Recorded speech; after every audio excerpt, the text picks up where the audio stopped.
हरे कृष्ण। तो आप सभी भक्तों का हार्दिक स्वागत है आज के श्री चैतन्य चरितामृत के डिस्कशन में। तो आज हम लोग चर्चा करेंगे श्री चैतन्य चरितामृत आदि लीला थर्ड चैप्टर, जिसका नाम है the external reasons for the appearance of lord Shri Chaitanya Mahaprabhu. Chaitanya Mahaprabhu के प्राकट्य का बाह्य कारण। तो इसमें श्री अक्षरदास कविराज गोस्वामी वर्णन कर रहे हैं हरिनाम की महिमा। जिस हरिनाम संकीर्तन को श्री चैतन्य महाप्रभु लेके प्रकट हुए, तो उस हरिनाम की असीम महिमा का वर्णन करते हुए यहाँ पे भागवत संदर्भ श्री राजीव गोस्वामी द्वारा रचित सठ संदर्भ में से एक ग्रंथ है भागवत संदर्भ। उसके प्रारंभिक में ही श्री राजीव गोस्वामी भी अपने ग्रंथ के मंगलाचरण में श्री चैतन्य महाप्रभु के प्राकट्य का और उनके जो प्रयोजन है हरिनाम संकीर्तन को प्रकट करने के बारे में वर्णन करते हैं। अंतः कृष्णं बहिर्गौरम दर्शितांगादिवैभवं कलौ संकीर्तनाद्य स्म कृष्ण चैतन्यमाश्रितः। इस श्लोक पे कल हमने चर्चा किया था। I take shelter of lord Shri Chaitanya Shri Krishna Chaitanya Mahaprabhu who is outwardly of a fair complexion but is inwardly Krishna himself. In this age of Kali, he displays his expansional sadangas and upangas by performing congregational chanting of the holy name of the Lord.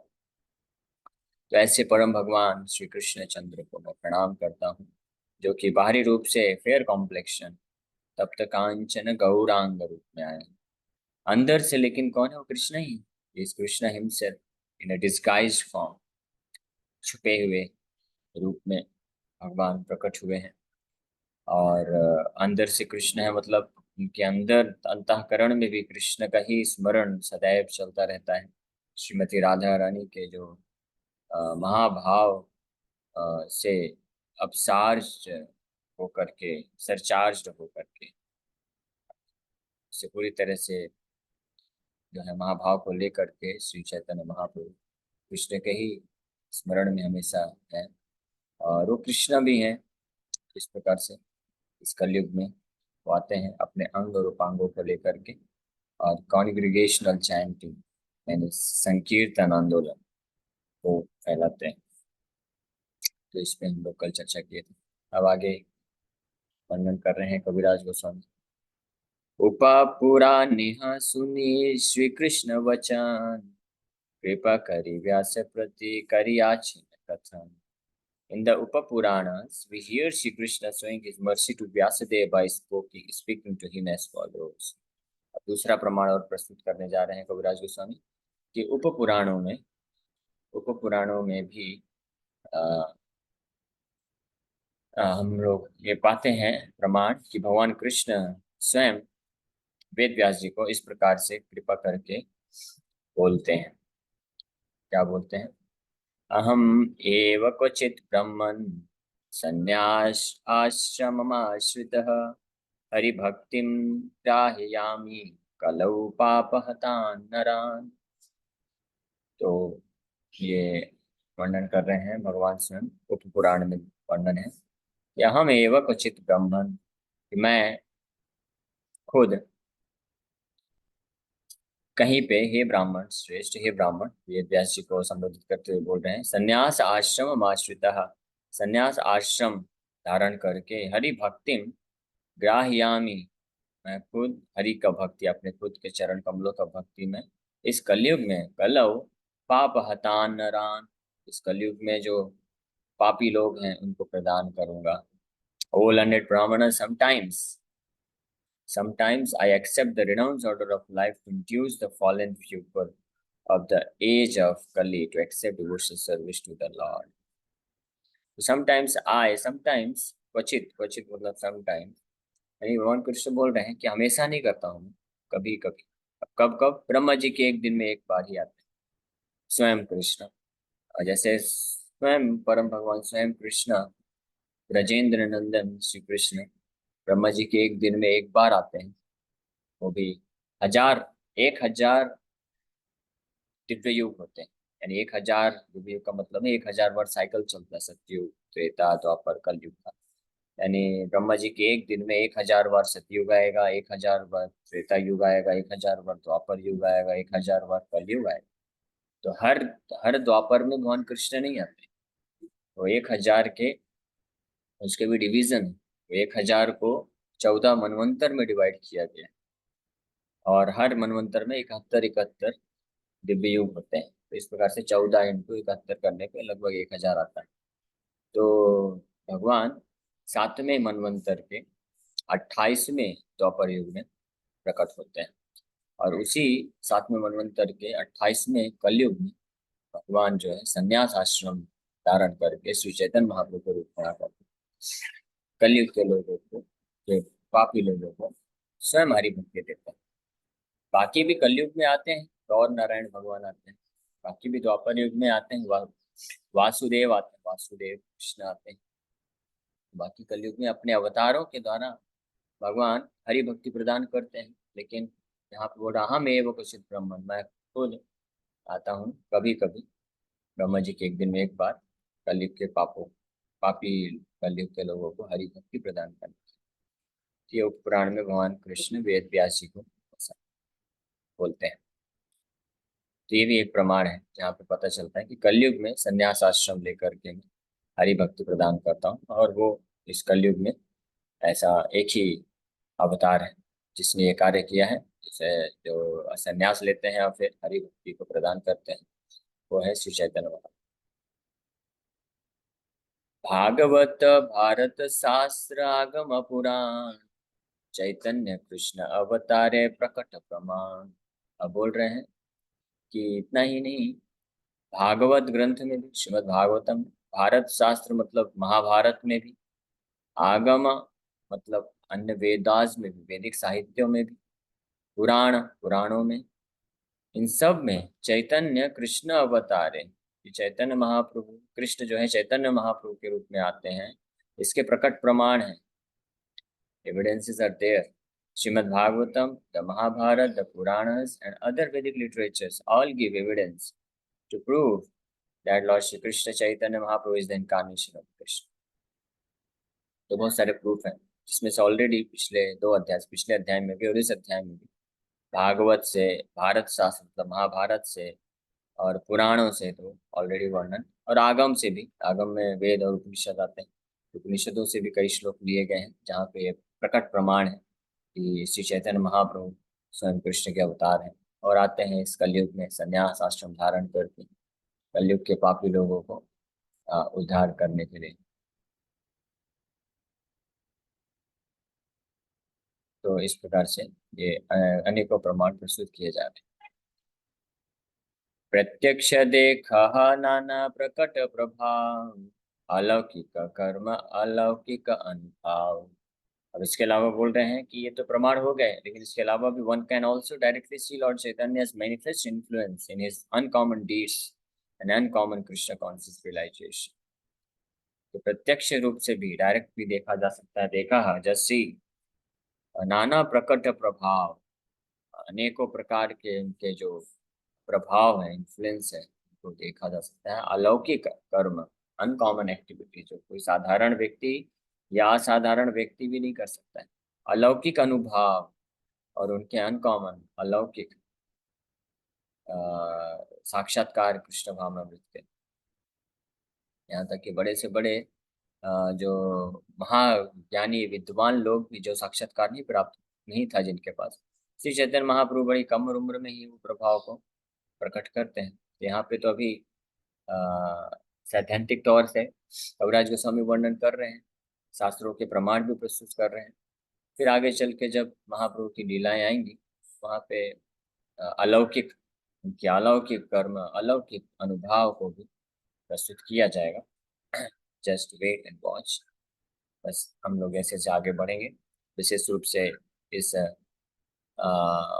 आदि लीला में जब 13वें अध्याय से वास्तव में चालू होगा चैतन्य महाप्रभु की जन्म लीला से लेकर के, और फिर पूरा अंत लीला तक कई अध्यायों में इस वर्णन होगा। और उसमें वर्णन किया जाएगा कि कैसे चैतन्य महाप्रभु बड़े ही अद्भुत विशेष जो है अपने स्कॉलरशिप को प्रकट करते हैं, विद्वता को भी प्रकट करते हैं, और साथ ही साथ में भगवत्ता को भी कई बार प्रकट करते हैं, और अपने विशेष एक्स्ट्रा ऑर्डिनरी, इसको बोलते हैं असाधारण कृष्ण कॉन्सियसनेस को, कृष्ण भावना मित्र को भी प्रकट करते हैं, जो कोई भी न भूतो न भविष्य, न भूतकाल में कोई इस प्रकार से प्रभाव दिखा पाया, न भविष्य में कोई दिखा पाएगा, तो स्वयं भगवान है। और उनके अद्भुत जो प्रचार है उसको भी प्रकट किया। जब मात्र छोटे से बालक ही थे, जैसे भगवान कृष्ण छोटे से बालक रूप में कई ऐसी अद्भुत लीलाओं लीलाओं को प्रकट करते हैं, श्री चैतन्य महाप्रभु के भी जीवन ऐसे छोटे बालक के रूप में कई अद्भुत लीलाएं प्रकट होती है। जब उनका जन्म, पहली बात तो जन्म ही हुआ, ये सब डिटेल में वर्णन किया जाएगा आगे आने वाले अध्याय में। यहाँ पे बस प्रसंग पा करके थोड़ा सा इसका बस झलक जाने का प्रयास किया जा रहा है कि जब जन्म ही चैतन्य महाप्रभु का कैसी अवस्था में हुआ, आप देखिए। गौर पूर्णिमा के दिन, फाल्गुन मास की फाल्गुन पूर्णिमा, फाल्गुन मास की जो गौर पूर्णिमा है, उसको गौर पूर्णिमा के नाम से भी जानते हैं। फाल्गुन पूर्णिमा के दिन, होली का दिन ऐसा समझ लीजिए, तो उसमें पूर्णिमा रहता है। लेकिन जो पूर्ण जो चांद था उसको ग्रहण लग गया, और ग्रहण के समय सारी ये प्रथा होती है, विशेष रूप से बंगाल उड़ीसा में, कि लोग गंगा नदी में जा करके स्नान करते हुए हरिनाम लेते हैं, जोर जोर से उच्च स्वर में हरिनाम करते हैं। तो उस संध्या कालीन सारे लोग जो हैं, ग्रहण की अवस्था को देखते हुए सब लोग नदी में स्नान करते करते, और जो जहाँ पे हैं हर जोर जोर से हरि नाम ले रहा है, उच्च स्वर में हरे कृष्ण महामंत्र जप कर रहे हैं। और उसी समय श्री चैतन्य महाप्रभु शाम को लगभग 6 बजे संध्या कालीन प्रकट हो जाते हैं, यानी प्रकट हुए ही होते वक्त भी हरिनाम सबको दिलाते हैं चैतन्य महाप्रभु।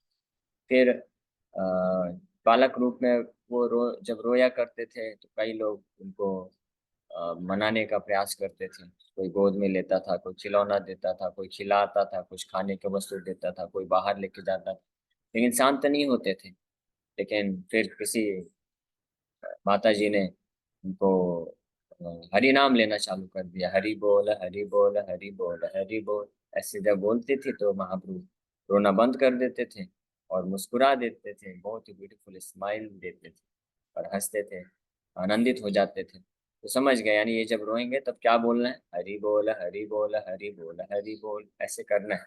तो ये अपने आप शांति नहीं हो जाएगा, बल्कि ये मुस्कुराएगा भी। तो इस प्रकार से करने लगे, लेकिन जैसे ही हरि बोल बोलना बंद करते थे तो फिर रोना चालू कर देते थे। इसलिए सच्ची माता को एक जन को रखना पड़ता था कि जो कंटिन्यूअस हरि नाम लेता रहे। ये भी एक असाधारण कार्य है, ऐसा और किसी साथ कोई बालक में ऐसा देखने को नहीं मिलता है।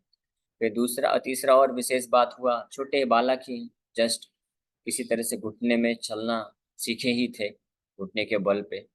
तो उनके पिता जगन्नाथ मिश्रा ने उनके सामने कुछ दूर पे भागवत ग्रंथ रखा एक कपड़े के अंदर पोथी में, और दूसरे साइड में धन संपत्ति, सोना सोना ज्वेलरी, सोना चांदी रख दिया, जो कि बहुत ही चमकदार है, चमक रहा है।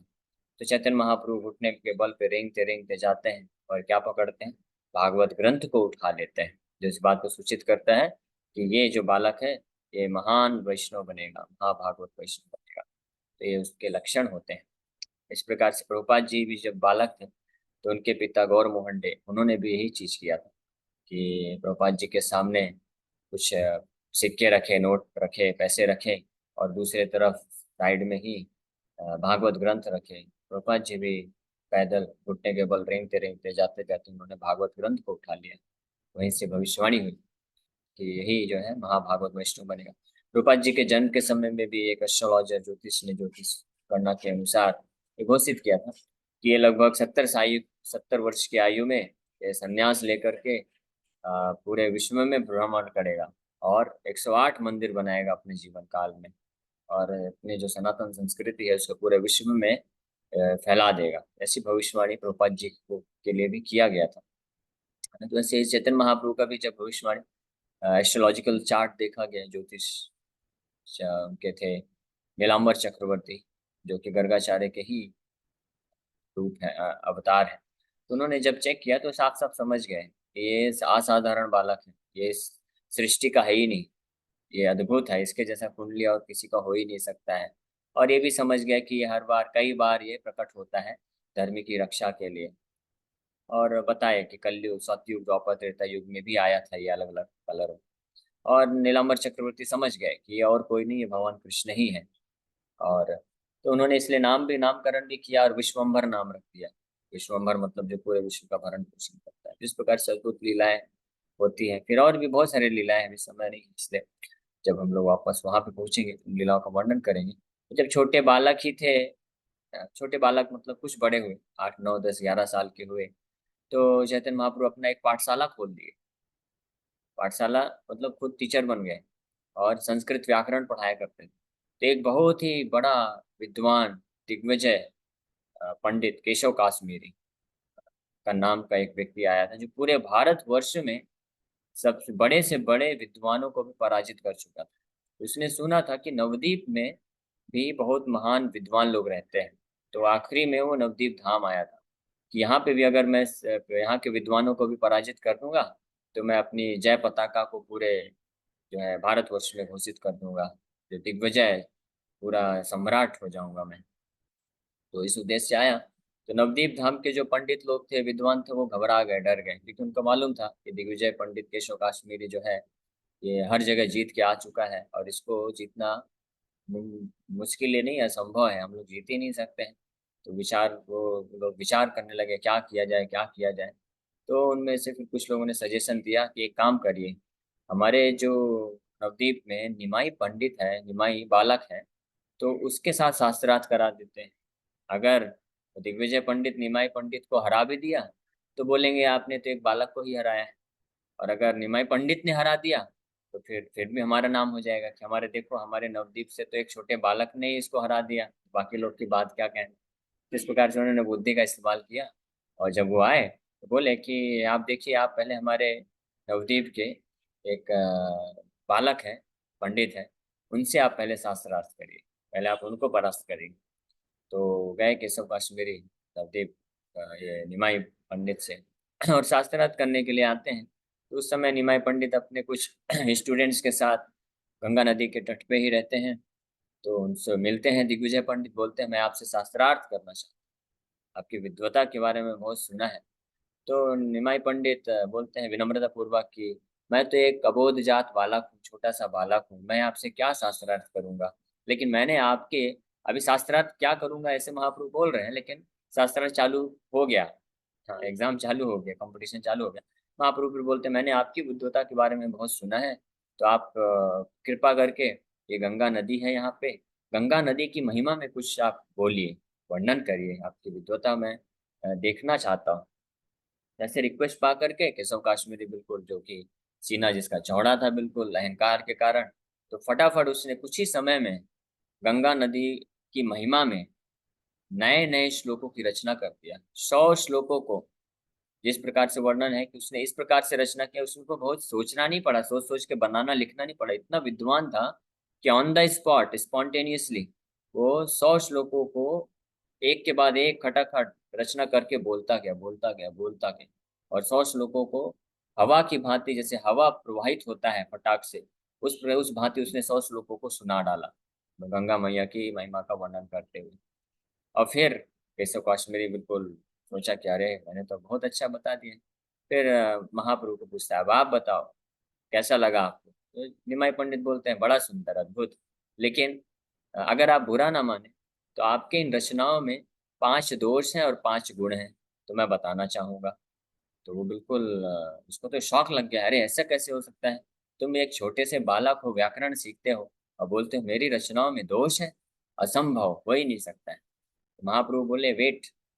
फिर महाप्रभु इसको श्लोक संख्या बताते हैं, श्लोक संख्या 64। और फिर वो श्लोक को भी रिपीट करके बताते हैं कि आपने 64 नंबर श्लोक पे ये बोला था। तो सबसे पहले तो केशव काश्मीरी इतना आश्चर्यचकित हो गया कि ये छोटा सा बालक, मैंने हवा की भांति इतने सारे श्लोक बोले, और ये एक श्लोक को बीच में जो मध्य में श्लोक है उसको पूरा याद कैसे कर लिया, और उसको पॉइंट आउट कर रहा है कि इसमें 5 दोष है, 5 गुण है। तो महाप्रभु फिर उस श्लोक को रिसाइट करते हैं, बोलते हैं और उसको बताते हैं, समझाते हैं कि इसमें आपने 5 ये दोष हैं, और इसके 5 अच्छे गुण भी हैं। तो जब ये सुनता है किशोर काश्मीरी, तो पूरा पानी पानी हो जाता है, पसीना छूटने लग जाता है कि निमाई पंडित इतने विद्वान कैसे हैं, जो कि पूरे दोष के साथ, गुण के साथ, अलंकार, छंद और जो जो अलग अलग चीजें होती हैं उसमें श्लोक में क्या होना चाहिए क्या नहीं होना चाहिए वो सब वर्णन करके, तो इस प्रकार से वो अपने आप को पराजित महसूस करता है। और फिर ये बहुत लंबी कथा है, आगे हम लोग जब आएंगे तो उसमें चर्चा करेंगे, वो समय हो गया है। तो इस प्रकार से वो डिफीट हो जाता है।